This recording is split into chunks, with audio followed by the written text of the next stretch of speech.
What's up, my friends? Welcome to the studio. I'm Mike McFarland, the Lake Fork Guide, your host. Sitting right here in the corner. It's cooled down. Just had the big bass splash past us, and it went by awesome. 21 over the slot fish weighed in.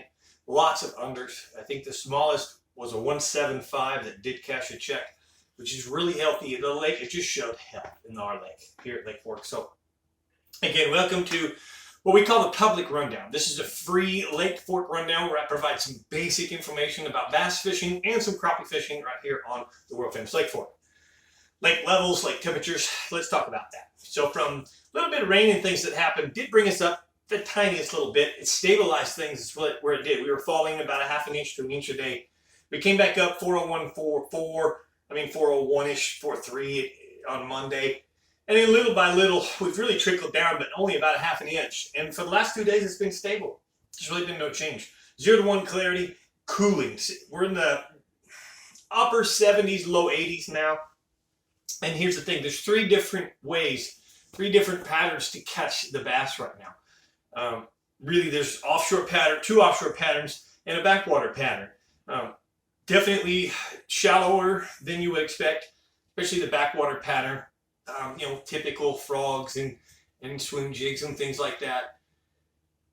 The offshore pattern, there's some big schools, some really big schools of fish, but they're very nomadic. They're moving. And they don't always necessarily reoccur in the same place, even in the same day.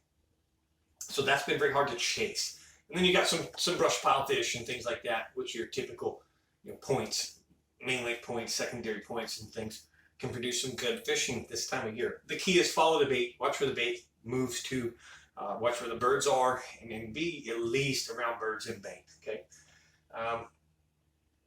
As far as what I see coming here, when we get in the mid 70s, 75, 74, somewhere near, the bass really turn on here.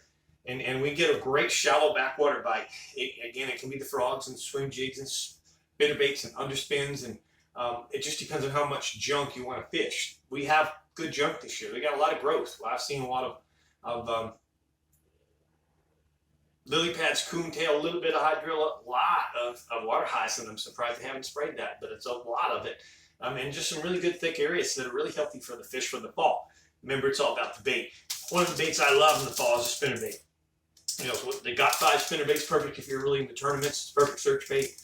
You can cover a lot of water. When you get bit in an area that's probably more fish familiar with that this time of year, you can really slow down, go to some Texas Rig Creature baits or things like that and catch more. But that Got 5 spinnerbait's great search bait. All right, that's what I kind of got for the bass. I do want to share this about the Sealy event.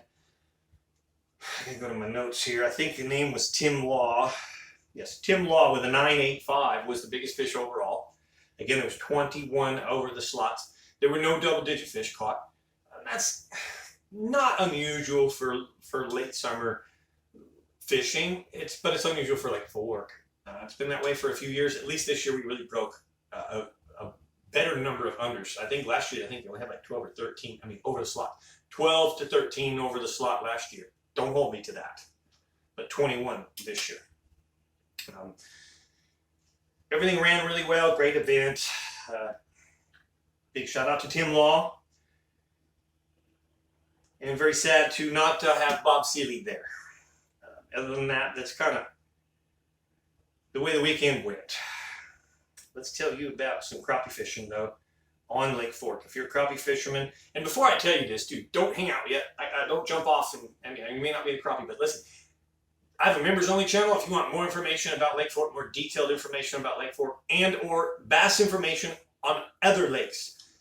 Possum Kingdom, Ray Hubbard, Lake Lavon, bass fishing on Tawakoni, bass fishing on Palestine, O.H. Ivy, Bodark, Athens, Lake Welsh.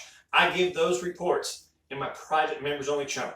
Just look in the description below, click on the link. If you have any troubles, text me 602-826-1524. We'll get you there. It's really easy to be a member. Jackie Wiggins says that the Lake Fork crappie fishing continues to be excellent as we head into the fall. You can find fish in a very large range of depths from 12 feet to 40 feet. Timber still holds a lot of the white crappie. You got to cover a lot of water to find those fish and picking them off for these. Not finding one spot and hitting a home run right now. He's picking off fish as he goes. Brush piles are also holding decent numbers with a combination of whites and black crappie. Underwater roads and bridges, some fish are moving there a little bit. You can find some, but you'll see more in the timber. Minnows are great baits. He did catch some small fish on hand-tied jigs, soft plastic. Sometimes we'll get the heat of summer, those crappie get really finicky and they'll only eat minnows, but he is starting to use some of the hand-tied jigs and soft plastic stuff. Catfish, if you like to catfish, 18 to 28 feet around the timber and the creek channels. Chum those creek channels if you want with some cattle cubes or sour maize. You will not believe. I mean, Jackie sends me pictures of filling a table of fish, 25 per person. He'll have 4 fishermen, and he fills the limit in just less than 2 hours. A lot of cleaning, but a lot of good eating too. So anyways, that's the report, guys. Real quick, big shout out to some of the sponsors. Lake Fork Trophy Lures is no longer Lake Fork Trophy Lures. It's Lake Fork Lures. World famous Lake Fork Lures. Still same factory, still the same great quality. Lots of improvements. New owners really, really stepped it up. And I'm often asked, especially in the boat, what are these things? I cover my rod. It's a rod socks. And I just want you to know, rod socks at Lake Fork Lures, owned by, the original rod socks is owned by Lake Fork Lures. You can get them there. And that's what this is really, the very, very best rod protecting cover you can have. Labeled easy for you for the sizes by color. It's got a really hard base right here so hooks don't get in it when it comes down near your baits and your reel. Really, really awesome rod socks right there, guys. Thanks for watching. Hit the like button. Comment below. If you see me on the water, say hi, or in the parking lot anywhere, Walmart, whatever, be sure and say hi. I wish you all great fishing. And don't forget either, Berkeley's coming. The 19th, October 19th, Berkeley's coming. I only have a few openings, and they're really half days. So if you want to be shown around Lake Fork for the Berkeley, you better get with me right away. Thanks again for watching.